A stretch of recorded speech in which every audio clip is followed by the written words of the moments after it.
Hey, hey, hey, Bunny Crew. It's your favorite bunny, BunnyBClouded. How's everybody doing today? I'm excited for today's cook. Today we're going to be making homemade cottage pie inspired by the Harry Potter films. So we're going to start off here. I pre-peeled my potatoes just for this video so you wouldn't have to sit here and watch me peel potatoes, but I realize now you're sitting here watching me cut potatoes. So let me know in the comments. I'm wondering, do you want to see me cut up potatoes, or would you rather me just start off with already cut up potatoes? But we're going to cut up, it's about 5 pounds of white potatoes, and we're going to put them in a pan. We're going to fill up our pan, and we're going to cover those potatoes in water. And then we're going to set them on the stove and put those on a medium heat. We don't want to put it up too high because we kind of want to time the potatoes to be done around the same time that the meat and the cottage part is ready to be done. Here's the important part. Now we're going to get some salt, and we're going to salt our potato water. Do not forget salting your water. About 2 teaspoons should do it. Here we're going to cut up a sweet yellow onion. Now I cut it in half. My plan is to actually use the other half for a leftover casserole. I'm making 5 pounds of mashed potatoes. There's no way that the recipe calls for 5 pounds. So I'll have leftovers. And what I'll do is I'll make a breakfast casserole with those leftovers. I'll just mix up some eggs with the mashed potatoes and the onion, and it makes like a nice little just basic quiche, which is delicious the next day.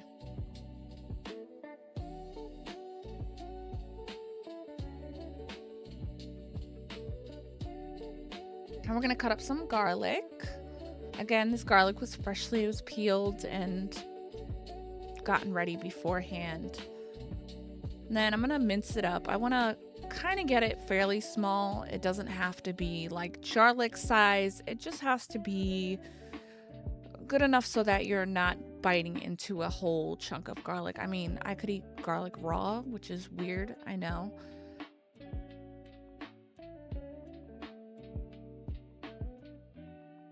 So we're just going to set the garlic and the onion, the chopped garlic and the chopped onion aside. And yes, you should drop some on the counter. By the way, I do wash my counters, so they are clean. We're going to put together our dry seasoning now, which is going to go into our meat, our cottage mixture. And we're going to start off with some parsley, about a teaspoon.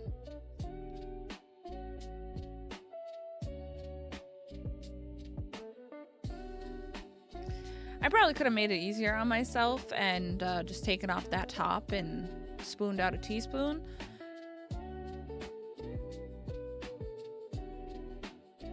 That's what I do for the time because it's in a bag. I love spices in a bag. I think spices in a bag is a good idea. So we're going to do a teaspoon at a time.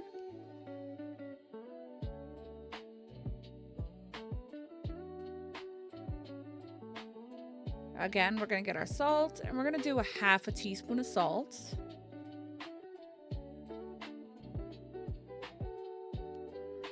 Sorry for the blurriness. I'm going to do about 15 turns of black pepper. I love this black pepper, but it's not super hot, and it grates pretty finely, so 15 turns is not much. Next, we're going to get some oregano. Again, about a teaspoon.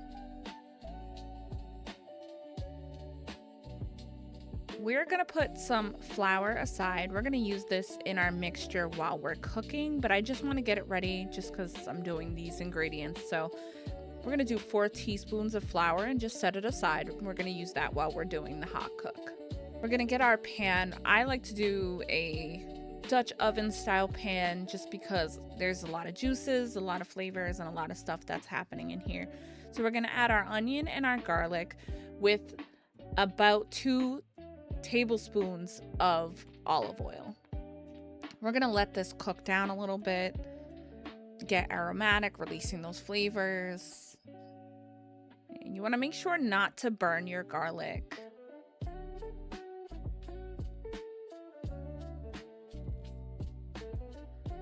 And here we're going to add in a 1.5 pounds of ground beef. If you want, you could interchange this for lamb, you could add in pork, you could add in different meats. It's kind of up to you about what your flavor profiles are. For this one, I had ground beef, so that's what I used.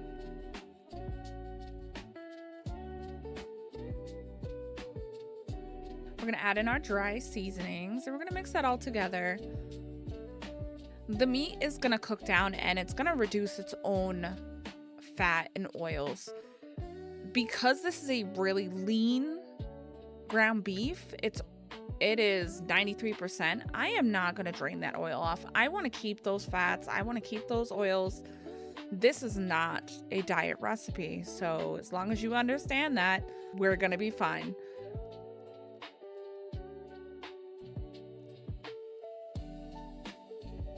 And here we have our White House wine.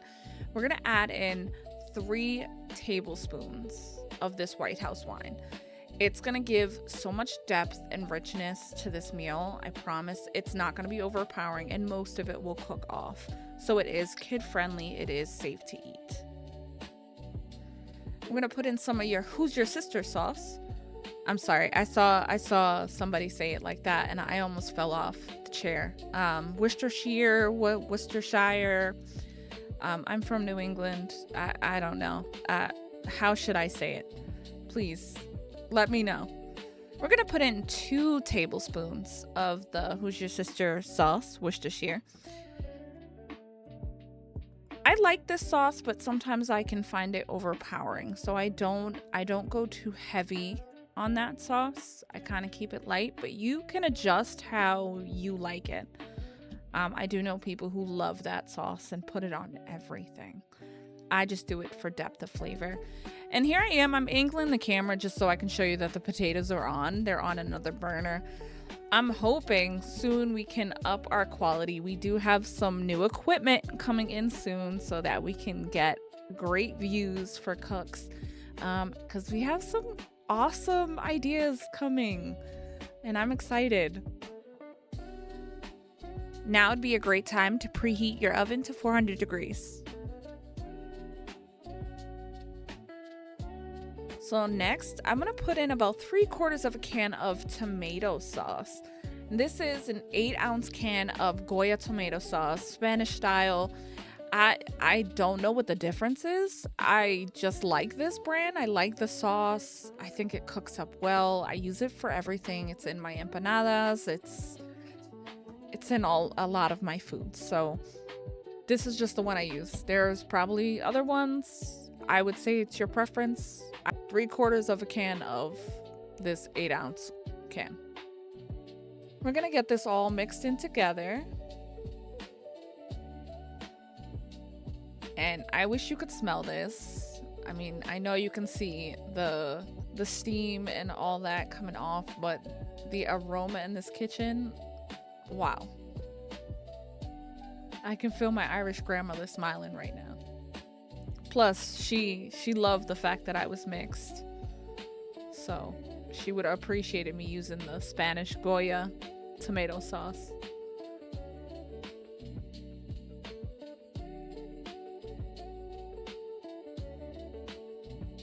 Now here we're gonna add in our flour that we had measured out, so 4 teaspoons. And we're gonna mix that into this mixture. It is gonna thicken it up, bring all those flavors together.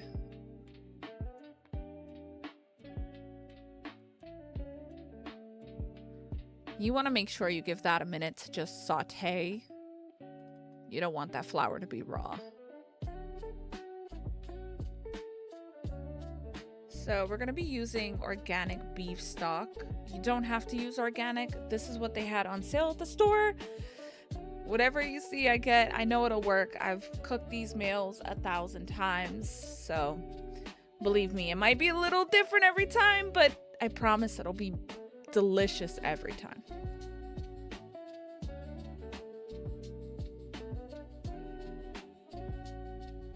So next we're going to get our veggies. You can use fresh veggies, you can use frozen veggies. For this case, I am using a bag of peas and carrots. frozen vegetables.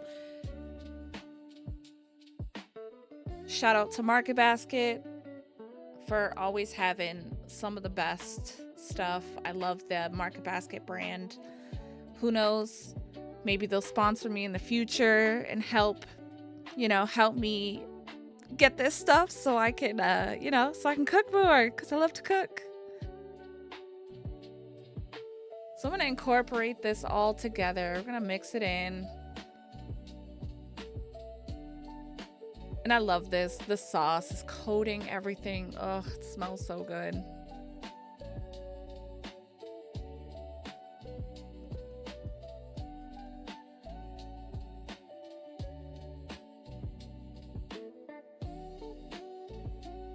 Now we're gonna add in that cup of beef stock that we had put aside, and we're gonna mix that all together. We're gonna let this simmer up for about 5 to 7 minutes until it has its nice bubbly moments.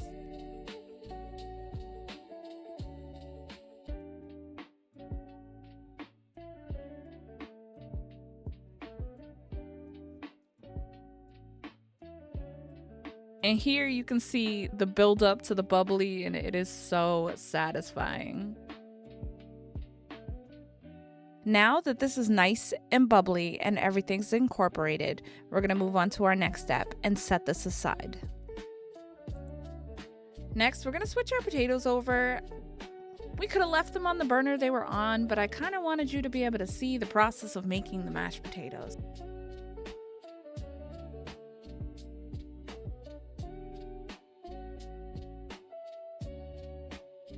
Now here, I'm checking to see if they're fork tender, and they are, so I'm gonna drain them out.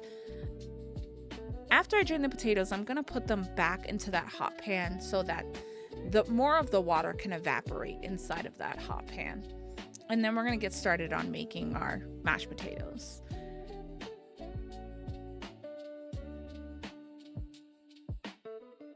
Here, I put in a stick of butter. Yes, that is a whole stick of butter. Like I said, this is not a diet food, but it will make you feel good. Now this would be a good time if I could just cast a spell and magically make these mash, but no, I have to do it myself. So I'm gonna mash away.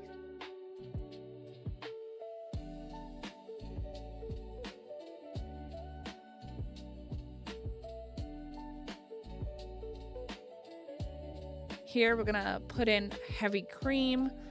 We're gonna use about 1.5 cups of heavy cream. Again, not a diet food.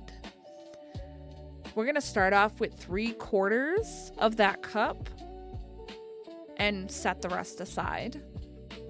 We're gonna add in some sour cream. This is just regular sour cream. This just helps. I feel like this gives the mashed potatoes that extra flavor pop, that creamy flavor. We're gonna add in some garlic powder, and this is to taste. It depends. You don't have to add this. They would be fine just with the salt and the sour cream and the butter. But I like to add a little bit of garlic powder because I do like that garlicky taste. We're gonna add in just a little bit of salt over the top because we already salted the potato water, and that potato water will soak into the potatoes. I do taste my potato, so I took a small piece of the potato and tasted it when it came out to test to see its salt content and how much more salt I needed to add. I'm gonna add about 6 or 7 turns. Damn it. I mean, 9 or 10. Turn however many times you want. I don't know. Pepper is how you want it. It's what you want. Now we're gonna add in some Parmesan Romano. You could do just Parmesan, you could just do Romano, or you could completely not put it in there. This is just how I like to make my mashed potatoes for this recipe. You can make them how you want, though I think mine are delicious. Mix this all together, make sure it's all incorporated, make sure everything's mixed in, and we're gonna add in the rest of our cream. So this is gonna help us with that smooth, creamy texture. Now, I love this. This smells so good. Like I said, I made way too many potatoes, so this will be great in our casserole for tomorrow morning. All right, Bunny Crew, we are down to the final steps. We're gonna get our tinfoil pan. I know, how wasteful. And we're gonna do a light coating on the bottom with our mashed potato mix. Just want like a thin base. You just want a thin base. Then we're gonna add in our cottage mixture, which has been set aside. It's still hot. You of course could have tried this. You could have tasted it. I did, just to make sure. Not that I was worried, but you're supposed to taste your food when you cook. That's what you're supposed to do. Now we're gonna do our topping, and we're gonna do a generous layer on top. Not so thick that it's gonna be a hard crust to break through, but just, you know, a good coating that it's covered and goes to the top of the pan.